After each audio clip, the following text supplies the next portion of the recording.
Choices. Choices is a second song I'm releasing on this YouTube channel.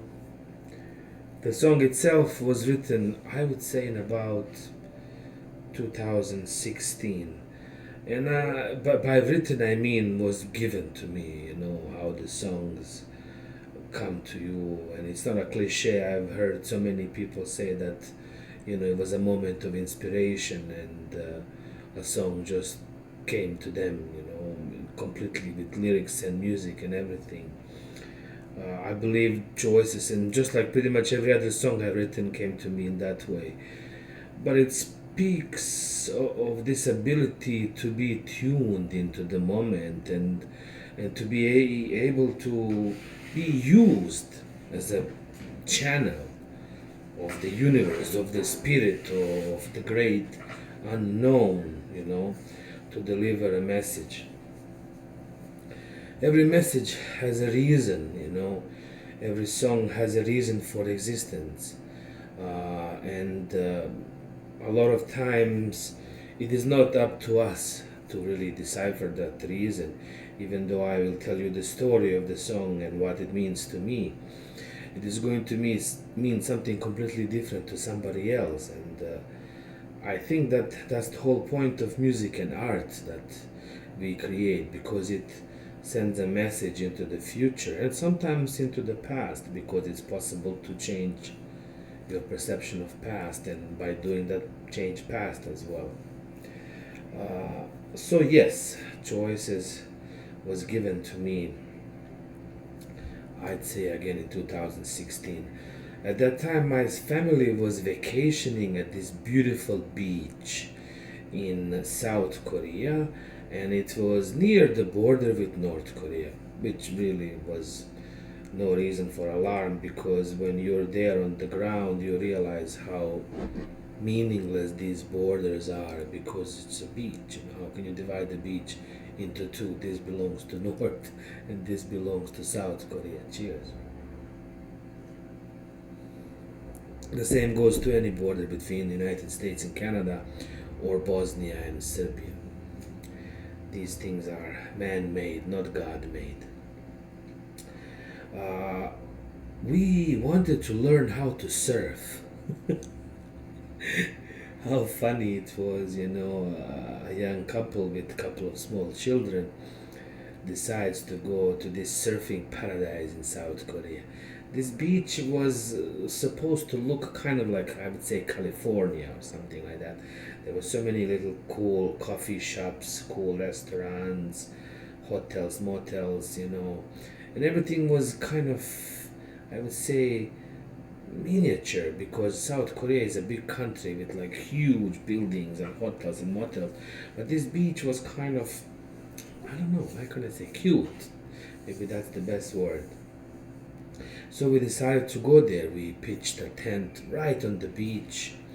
We rented some surfboards. My ex wife was able to use it a little bit. My older son was actually able to stand on it, and my younger son was just having fun. I couldn't even go near the surfboards. It just wasn't something that I was good at. Nevertheless, we had a lot of fun because, I had two small kids that really liked to have fun in the water, just or as much as I did or do, still do. So we just had a great time. We were there, staying at the beach, enjoying ourselves. Until one evening, these three wild South Afrikaners, came and pitched a tent right next to us. Again, it's a big beach. There were so many Koreans there. There were so many foreigners. There were so many bars, restaurants, whatnot. But since we were staying on the beach, we were kind of away from everything. We are still a family, so we kind of wanted to have our own privacy. Nevertheless, these three South Africans pitched their tent, if you can call this a tent. I think they went to like a local, Walmart, and bought like the cheapest thing for like whatever, $20. I don't even know how the three of them fit into that tent. Again, it's not a tent, it's just some kind of thing that they used to be a tent. I think the Korean families use that when they go to a park to hide into a shade, from the sun. But for them, it was a tent. They reminded me of myself when I was young and foolish. But at that time, I was a family man with two small children, on the border with North Korea learning how to surf. So I had to play a part of, a concerned parent. Nevertheless, of course, I introduced myself to these three South Afrikaners and we became friends immediately, because expats in South Korea always have a connection, or any place like that, really, they have a connection. You know, they went for a swim and just changed, and they said, okay, we're going to this bar, just this, which is just, a few hundred meters away from the beach, and we're gonna play music there and drink. Why don't you come with us? They saw my guitar. I was there just strumming.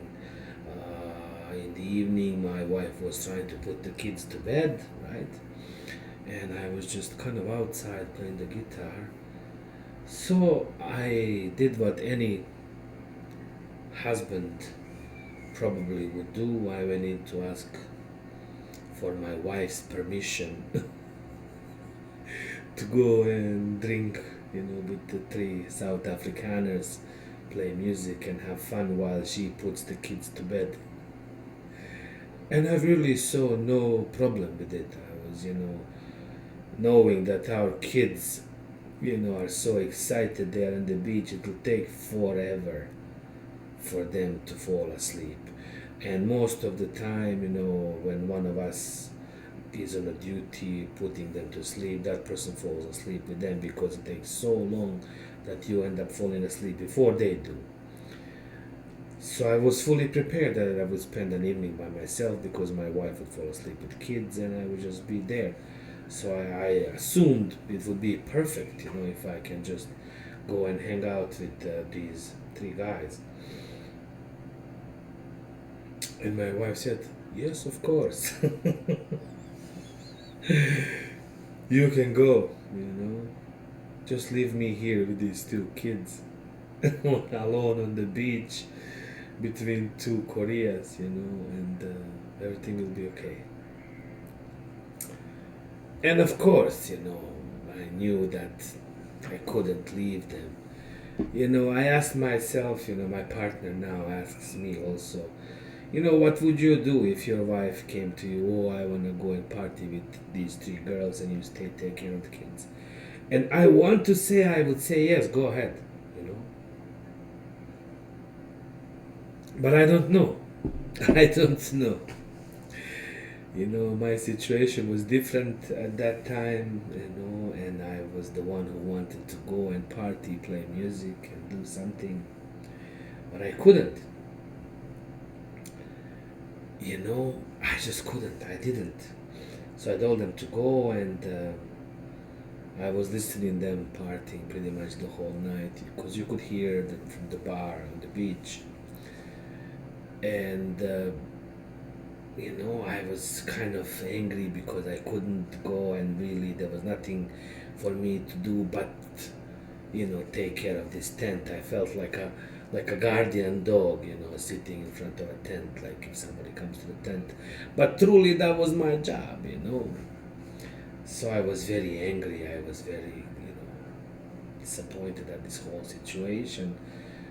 I decided, okay, I will not go party. I will not go in the tent sleep because I'm so angry. I will take my guitar and go down to the sea, put the chair right at the, that border between the sea and the land, and play the guitar. So that way I'm not at the tent, I'm not at the party, I'm kind of by myself. I guess, I needed some kind of time to myself. I was still right in front of the tent, it was maybe like, I would say 10 meters just below the tent, or 20 meters, where the sea was, and the bar was about maybe 200 meters in the background, so pretty far.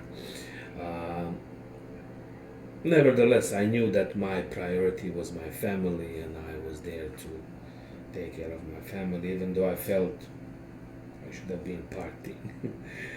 I sat there, started strumming the guitar, and the waves kind of calmed me.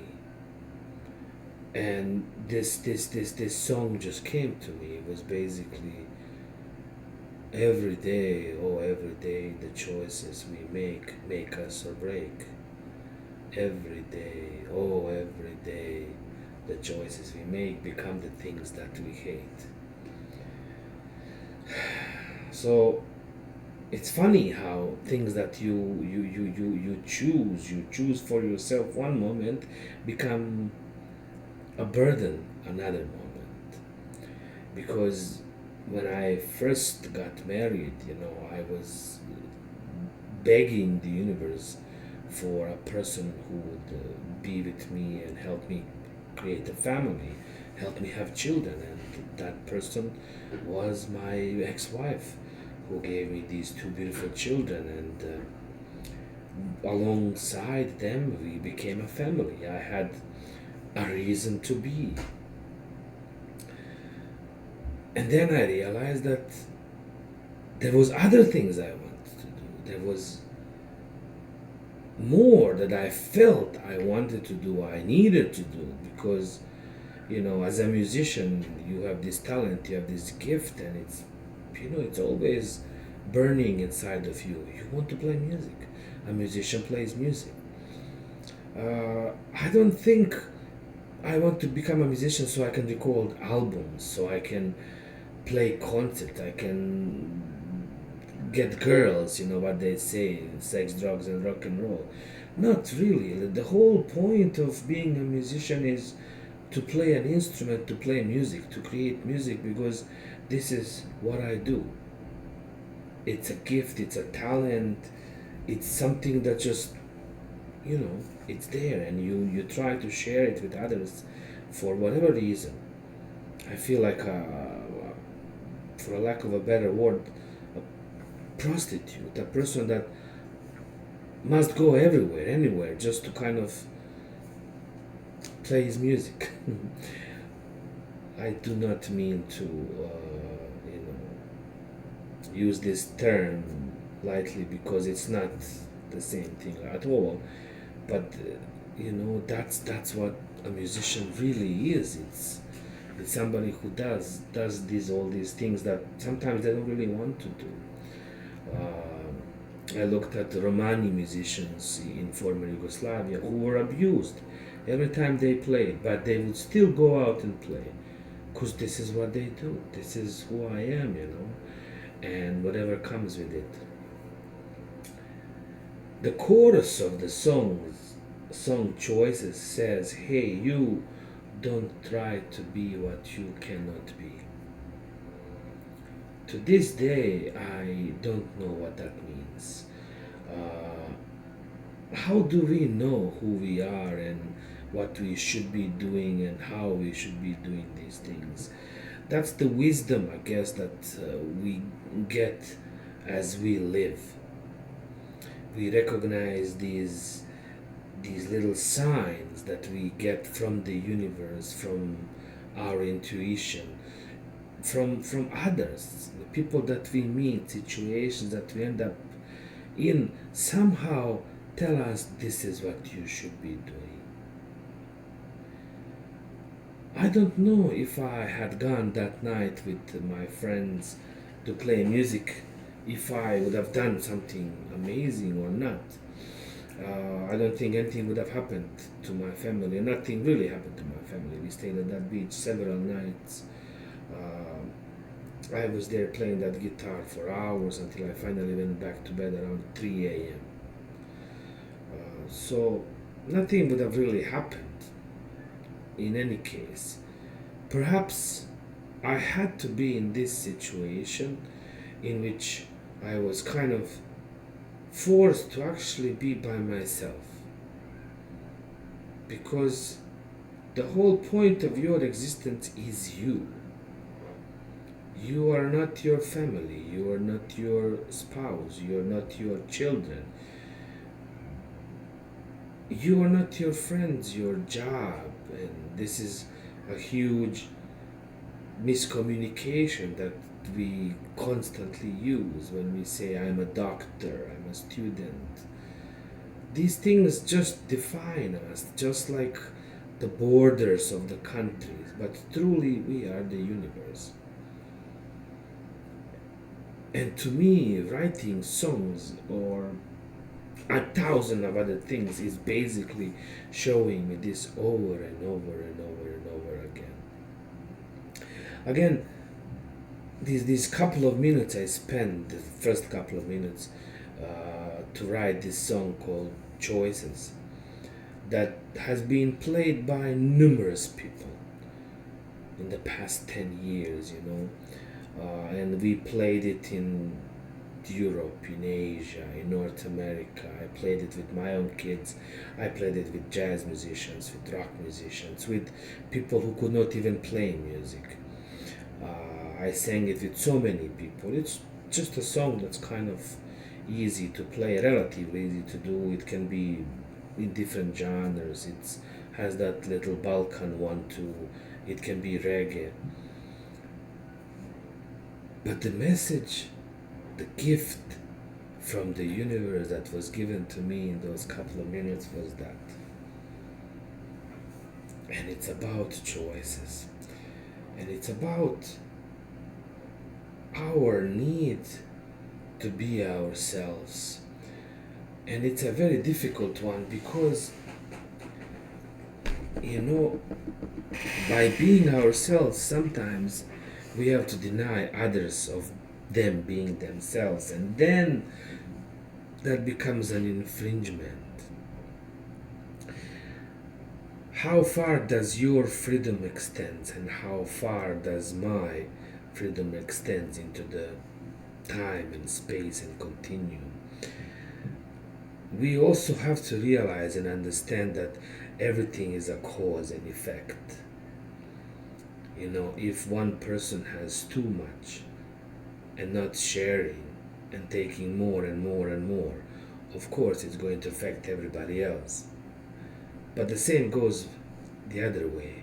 If one person does not contribute in any meaningful way, it is also creating another cause and effect. I don't really have the answers. The song Choices is about that. The realization that everything is yin and yang, up and down. Whatever you choose today, you will hate tomorrow. And whatever you hate today will probably like tomorrow. So go with the flow. Listen to the sea, listen to the wind. It'll give you a message, a sign that you might need to go on. I really hope that one day I will have a definite answer to this song. But for now, this is it. I hope you enjoyed. I hope you can also let me know in the comments below whether you have some suggestions or ideas how we should proceed. I'm going to continue releasing these songs and the videos and my own stories and explanations about them and see where it takes me. Again, I do this for myself as much as I do this for you, because we all will get something out of this experience, and whatever that is, nobody knows. I am not, the owner of this universe. I'm just a part of it, just as much as you are, and we are co-creating this existence. My job is to deliver, and I have delivered the song called Choices. It's out there, so we'll see what happens with it. Written in this beautiful beach in South Korea, and now it's traveling all over the world. Thank you very much for listening, and I will see you, I guess, in the next video. Our next video is a fun one. It's for a song called Ice Cream. Love you and see you next time.